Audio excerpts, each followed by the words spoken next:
The snow had fallen heavier than usual this winter, burying the forest in a quiet white blanket and swallowing the trails that once led clearly to the edges of the distant cliffs. But Tom had lived alone in these highlands for years and had come to understand the ways of the mountain. He walked through the frozen silence with steady boots and a thick coat slung over his shoulders.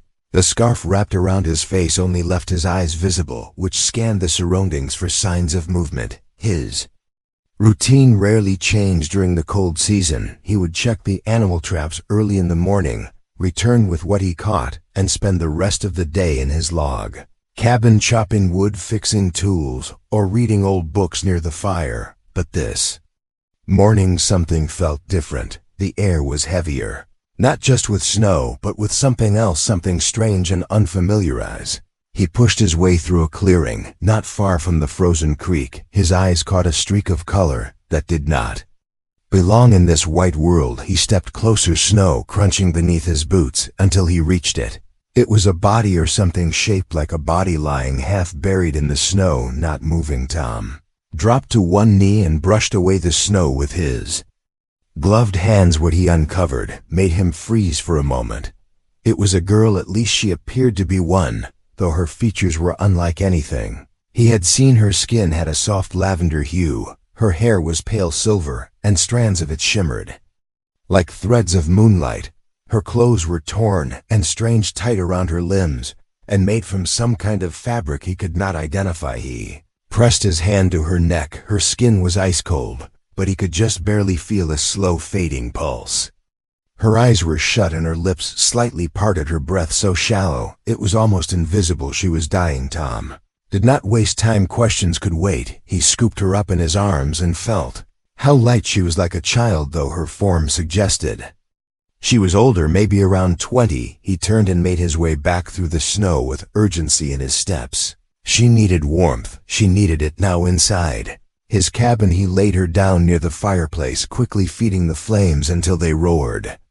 He removed her wet clothes and wrapped her in his thickest blankets. Her body barely responded. No shivers, no signs of warmth returning. Tom crouched beside her, unsure what else to do. He checked her limbs, saw faint patterns glowing under her skin, like veins of faint light fading slowly. Instinct guided him. He lay beside her, pressing his body close to hers, under the layers of blankets, sharing the only warmth he could offer. His heartbeat echoed in his ears. Time passed slowly, but he stayed there, still and alert, watching the glow in her skin flicker like dying embers. Hours passed, maybe more. He had lost track of time when her eyes finally opened. They were large and deep and shimmered like water under moonlight. She looked at him, confused and weak, and tried to speak, but no words came, just a soft sound, not human, not harsh, either, almost melodic. Tom pulled back enough to give her space, but not enough to let her grow cold again. He smiled gently and spoke softly, telling her she was safe, though he knew she would not understand his words. She blinked slowly, her gaze moving from him to the cabin walls, to the fire, then back to him. She tried to sit up, but her body gave out, and she collapsed again with a soft breath. He brought her a bowl of warm broth, later lifting the spoon to her lips, and she drank in small sips, her gaze never leaving his face, still wary, still unsure, but no longer afraid. Over the next 2 days she regained some strength and began to move with care. Her limbs stiff, her voice still absent, but her eyes alert. She pointed to the window, then to the sky, then drew a circle with her finger in the air and mimed something crashing down. Tom understood enough. He brought her paper and a pencil, and she began to draw slowly and carefully. She sketched a rough outline of the mountains, then an object that looked like a small ship, smoke rising from it, a trail leading away. She pointed at herself, then at the trail, then placed a hand on her chest. So she had come from that ship and had walked all the way here, through the snow, injured and alone. Tom nodded and pointed to himself, then to the map, trying to ask where the crash was. She circled a spot northeast of the cabin, far and deep into the forest. He studied the drawing, then looked out the window. Snow still falling, but softer now. They would go, he promised her with a firm nod. But not yet, not until she was stronger. That night she sat near the fire, wrapped in blankets, her glowing skin slowly pulsing with more color. Tom sat nearby sharpening a blade when he noticed her looking at him. She reached out one hand hesitantly. He took it. Her fingers were long and slender, cool to the touch, but no longer freezing. She held his hand gently, then placed her other hand over it, and closed her eyes for a moment. He did not speak, just watched Heron. That quiet moment, something passed between them, not words, not thoughts, but understanding. Whatever world she had come from, whatever had brought her here, stranded and half frozen in an alien land, none of it mattered now. In Owen, this small wooden cabin on the edge of nowhere, warmth had become her only hope, and the man who had once only spoken to the wind and trees had become her only lifeline. Snow outside continued to fall silently, but inside the cabin there was life, and perhaps even the beginning of something. Unexpected morning came with a soft silver light pouring through the wooden cracks of the cabin, and the fire had died down, leaving only a gentle warmth behind. But it was enough. The girl still slept, breathing calmly, her glowing skin a little brighter than before, her body no longer stiff with cold, though the bruises and cuts still remained across her arms and legs. Tom watched her for a long time before moving to boil water and prepare food. He worked quietly, careful not to startle her as she stirred awake. She looked at him, her eyes calm now, but still filled with questions he could not answer. He placed a wooden bowl in her hands and she drank slowly, her body still weak, but her eyes full of thought. She looked around, studying the tools on the wall, the small shelves filled with supplies, the fur rugs, the books stacked in the corner. She examined everything, like a child seeing a new world. After the meal, she picked up the pencil again and pointed to the table. Tom gave her paper and sat beside her, watching as she began drawing once more. Her hand moved with purpose, creating symbols, arrows, stars, and strange circles he could not understand. He pointed to one and raised his eyebrows, and she gave a soft nod. She turned the paper and began to draw the ship again, this time in more detail, with lights, beams, and shapes he had never seen. Then she drew herself inside it, and another figure beside her, taller and faceless. Then she drew a flash above the ship, a jagged line that split the air. Then she drew her falling and alone. Tom understood enough. Her ship had broken apart, maybe attacked or damaged by something. She had escaped or been thrown out and landed here, separated from whoever had been with her. He pointed to her chest, then to the sky, then opened his arms as if to ask, "Where is your home, and how far is it?" She looked up as if remembering something distant and unreachable. Her eyes grew darker, and she shook her head slowly as if to say, "Too far or lost." Tom leaned back, thinking. He had never imagined his quiet life would be interrupted by something like this. A girl not from this world, lost in snow, depending on him to survive. He stood and walked to the cabinet, pulling out a set of clothes, warm layers made of wool and fur. He handed them to her and turned around, giving her privacy. She changed slowly, her movements careful but shaky. She wrapped herself in the warm layers. Though they were loose on her frame, when she stood she nearly stumbled, but caught herself. They stepped outside together for the first time since she had arrived. The snow was softer now, and the clouds had parted slightly, letting sunlight fall over the white hills. She blinked against the brightness, her skin catching the light with a soft glow. Tom pointed to the nearby trees, then to the traps hidden under the snow. She followed, slowly, her feet sinking into the soft surface, but she moved with grace, as if the land itself guided her steps. At one of the traps he found a rabbit caught and frozen. He showed it to her, and her face shifted with confusion, then curiosity as he cleaned it. She watched every motion, her eyes sharp and focused. Then she picked up a small branch and mimicked his movement in the snow, copying him like a student learning by watching. On the way back, they passed a frozen stream, and she knelt beside it, placing her fingers over the surface for a moment. The ice under her touch softened slightly, not melting, but shifting, as if her energy could affect matter around her. Tom knelt beside her, watching her with a mix of wonder and caution, but she did not seem dangerous, only unfamiliar. Back inside, she watched him cook and again tried to speak, her voice soft and strange, filled with gentle tones. He could not translate, but he listened, Anyway, nodding and offering words in return, he gave her a small book, one filled with images of animals and objects, and she opened it slowly, tracing her fingers over the pictures. She pointed at a bird, and he said the word aloud. She tried to repeat it, her accent strange but clear. He smiled, and she smiled back, though her expression was still shy and cautious. That night they sat by the fire again, the wind howling softly outside the cabin, shaking the windows. He handed her a blanket, and she wrapped herself tightly, then leaned against the wall, her eyes closing slowly before she slept. She looked at him one more time, and placed her hand gently over her heart, then pointed to him, then lowered her hand again. Tom understood it was her way of saying thank you, or maybe something deeper, something about safety or trust or peace. In those silent nights where words had little meaning, gestures and looks became the language they shared, though they came from different worlds, though the stars separated their skies in every possible way. Herein, the quiet heart of winter survival had pulled them together, and understanding had begun to grow. The fire burned gently between them, and though the snow outside had not stopped falling inside, there was a kind of warmth no storm could take away. Morning arrived in a soft glow that crept through the frosted windows of the cabin and painted the wooden walls with pale gold. The girl sat near the fire, her legs folded beneath her hands, wrapped around a warm cup of broth, steam curling upwards toward her face. Her skin looked stronger now, her movements more steady, though the quiet sorrow in her eyes still lingered like a shadow. Tom finished packing his bag with supplies: thick rope, dried meat, 2 small blankets, a compass, and a hunting knife. He checked the map again, the one she had drawn in silence. He pointed to the marked location, then to the trees beyond the ridge. She nodded slowly, her hand resting above her chest as if bracing herself for what was coming. They stepped outside together.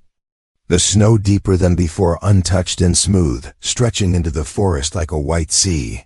The sky above was clear blue, and still holding the cold like a breath that refused to leave. Their journey began without words, the crunch of boots in snow their only sound. The girl walked behind Tom, her steps light but firm. She wore the thick layers he had given her, her hood pulled over her glowing hair, her eyes watching every tree, every hill, every drift of snow with careful attention. Tom led with steady pace, using his walking stick to check the ground ahead now, and then they moved through narrow paths, between trees, over frozen logs, across half-buried stones. The girl kept close, watching how he moved, mimicking how he balanced his weight, and how he chose where to step. Hours passed with little rest, the wind picking up at times, blowing the snow sideways into their faces. They pressed forward. She never complained, never slowed, though her breath came faster, and her legs sometimes shook. At a clearing they stopped to rest. Tom laid down a blanket and handed her a piece of dried meat. She chewed it carefully, her gaze drifting toward the distance beyond the trees. She pointed ahead, tracing an invisible line in the air, then touched the pendant around her neck, a small silver piece no bigger than a coin, its surface pulsing faintly. Tom understood they were close. As the sun began to lower, the air grew colder, shadows lengthened, and the wind began to howl more fiercely. They pushed forward, hoping to find shelter before dark. Suddenly the girl stopped, her eyes wide, focused on something to the left. Tom turned and saw it too, a large animal, part of the mountain pack, a gray creature, thick fur, sharp claws, standing still among the trees, its breath fogging the air. It watched them with hunger in its eyes. Tom raised his arms slowly, placing himself between her and the beast. He pulled the hunting knife from his belt and stood firm, though the weight of fear pressed heavily on his chest. The creature took a step forward, snow shifting beneath its paws, then another step, its body low, ready to strike. Then something strange happened. The girl stepped beside Tom, slowly raising her hand palm outward, her eyes glowing faintly, not bright but calm and steady. The creature paused, its ears turning slightly, as if hearing something beyond sound. It growled low, but did not move forward. The girl kept her hand raised, her expression focused, and still the creature stared for a moment longer, then slowly backed away, vanishing into the trees, as if called elsewhere. Tom turned to her astonished, but she said nothing, just lowered her hand and looked down as if unsure herself of what she had done. They found a hollow beneath a fallen tree large enough to crawl into. Tom wrapped the blankets around them and built a small fire with dry twigs. They had collected the flames weak but warm enough that night they sat, closed their shoulders, touching her head, resting lightly against his arm. She drew small shapes in the dirt with her finger, stars and circles, repeating patterns that meant something only to her. Tom watched her for a while, then took her hand and drew a small house beside her stars. She looked at it, then at him, her face softening as if the simple drawing reminded her of something she had forgotten. Fire crackled gently, and the silence between them felt like a bridge, not a gap, not empty, but filled with everything they had seen and shared as sleep took them. The cold outside grew harsher, snow falling again, wind rising, but they did not notice. Wrapped in warmth, drawn from each other, not just body heat, but a silent bond that words could not expressing. The heart of the forest where nothing should have survived, where no one should have trusted a stranger. They had begun to understand that survival was not only about strength or skill, but about choosing not to leave someone behind. Their journey was far from over, and the snow would not show mercy. But the fire between them now burned brighter than the fear. The wind had slowed, but the cold had grown sharper, like invisible claws, moving across their faces as they pushed forward through a frozen forest that seemed endless. The trees, now thinner, more twisted, their branches bare and heavy with layers of old snow.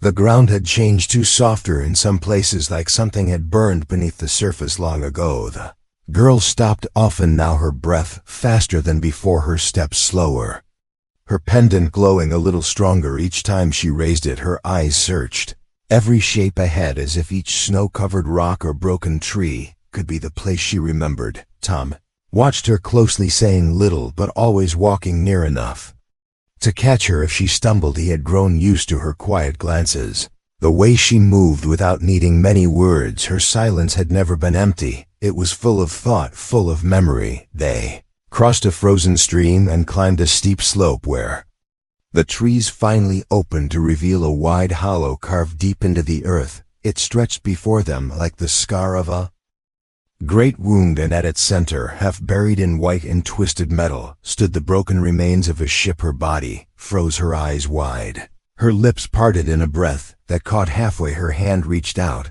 but did not move forward. Tom looked at the wreckage, seeing now what she had carried all this time. The pieces of metal were blackened and broken, shaped like no craft he had ever seen. Burned panels, strange glass, dark blue coils that pulsed faintly with dying light. Something once powerful, now broken and alone like her. They stepped closer, her boots sinking deeper into the snow, each step slower than the last. Her eyes scanned every corner as if searching for faces that would not appear. Then she saw a small shape half buried in the snow, not moving. She rushed forward and fell to her knees, brushing away the snow with frantic hands. It was another body, smaller than hers, its skin pale, its suit torn, a crack across its helmet, the pendant on its chest dark. She let out a sound, not loud but sharp and full of pain. Not a word, not a cry, something ancient and pure. Her whole body shook as she held the lifeless form close, her tears glowing as they fell onto the snow, melting it without heat. Tom stood behind her, silent, helpless, unable to offer comfort that could reach where she had gone inside her grief. She stayed there for a long time, her arms wrapped around the one she had lost, whispering in a voice only the dead could hear, her light fading and pulsing with each word, as if her soul was slowly breaking apart. When the sun moved lower behind the trees, she finally rose, her steps unsteady. She walked to the center of the ship where a small console remained intact, its lights flickering, barely alive. She touched it with both hands, and a soft pulse spread outward across the metal. The ship responded like a sleeping beast stirred from a dream. A screen blinked open, symbols flashing, then a tone long and low echoing into the air. She stepped back, her strength failing. She dropped to her knees. Tom rushed forward and caught her before she fell. He lowered her gently to the ground, wrapping the blanket around her body, her face pale, her glow dimmer than ever. She looked at him with heavy eyes, then pointed to the ship. To the signal to the sky, she placed a hand on her chest, then touched his arm. Her message was clear. The signal had gone out, but she might not survive long enough to see what came back. Tom shook his head, his grip on her arm tightening. He looked around, searching for something, anything to help. But the ship had no heat, no medicine, no shelter, only the cold metal and the silence of things long dead. She tried to speak, her lips forming words in her language, her eyes shining with something deeper than fear, a kind of surrender that made Tom's chest achy, pulled her closer, his body warm against hers, his breath near her ear. He spoke soft words, not knowing if she understood them, but saying them anyway, saying she was not alone, saying he would not leave her here, no matter what came. She tried to protest, but her strength had gone, and her hand only moved weakly across his chest before falling again. Night came fast, the stars blinking into view, one by one, cold and distant, but clear. Above the broken forest and the dead ship below, the signal light from the console still blinked, slowly pulsing into space, like a heartbeat calling home. Tom kept her close, sharing his warmth, listening to her shallow breath, watching the light on her pendant flicker weaker each time it pulsed in the silence of that broken place surrounded by metal and ice. Tom had never felt more certain of anything. He would wait with her, even if it meant the end, even if the snow never stopped falling, even if the sky never answered. The night had settled like a thick curtain across the sky, with stars scattered above in quiet watchfulness, and the forest below wrapped in deep stillness, broken only by the soft humming of the alien beacon blinking slowly. Near the remains of the broken ship, Tom sat beside the girl, her head resting against his shoulder, her body cold, despite all the warmth he gave her. He had wrapped her in everything. He had left his coat, his scarf, both blankets, but her glow had faded to the faintest trace, like a candle fighting to stay alive in a storm. Tom whispered to her, not knowing what else to do. He spoke of the stars above, and how once as a child he believed each one was a soul watching over those still walking. Below, he spoke of his old life, the people he had known and lost, the reason he had chosen the silence of these snowy woods. He spoke of loneliness, of peace, of pain and healing, and how none of it seemed to matter anymore, not since he found her, not since she fell from the sky and brought something back into his world. Her hand moved faintly, pressing weakly against his chest. Her eyes opened only halfway and searched his face. Her lips moved slowly, not with words but with breath, soft and trembling, as if her voice was trying to carry something more than language. Tom held her hand in both of his grip gentle but firm, as if through sheer will he could keep her here, keep her light from going out. His eyes scanned the sky again, searching for anything unusual, anything that might come from the signal they had sent into the stars. The forest remained still, the ship quiet, the wind soft as it swept across the hollow, whispering through the broken metal and over the snow. Then it happened. Shimmer in the sky far above, not a star, not a plane, something different, something alive. It grew brighter as it drew near, until the air itself began to pulse with energy and color. Sudden beam of light fell from the sky, not harsh but golden, soft and warm, cutting through the cold with strange beauty. A shape emerged above them, silent and smooth, a vessel nothing like her broken ship. It hovered without sound, its surface glowing with lines of blue and silver light moving across its body like veins. Tom shielded the girl with his arms, though she was barely moving. He watched as a hatch opened slowly from the underside of the vessel, and figures began to descend, floating downward with slow, careful movement. They wore smooth suits, and their faces were hidden behind clear masks, but their forms were similar to hers.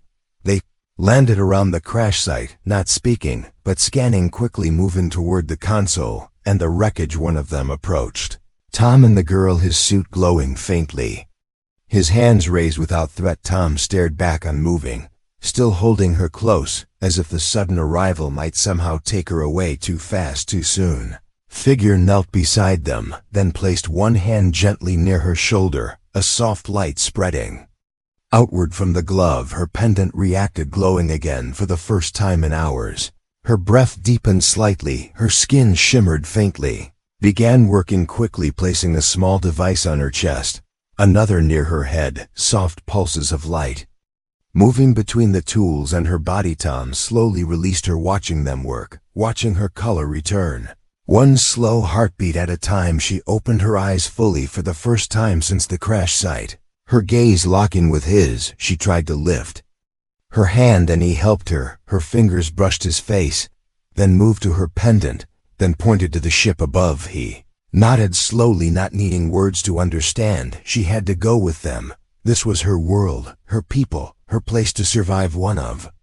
The figures looked at Tom and spoke in a soft voice, not through mouth, but through a small device that translated slowly with a gentle, You kept her alive, you warmed her when the cold could not be fought. You are not like the others we feared.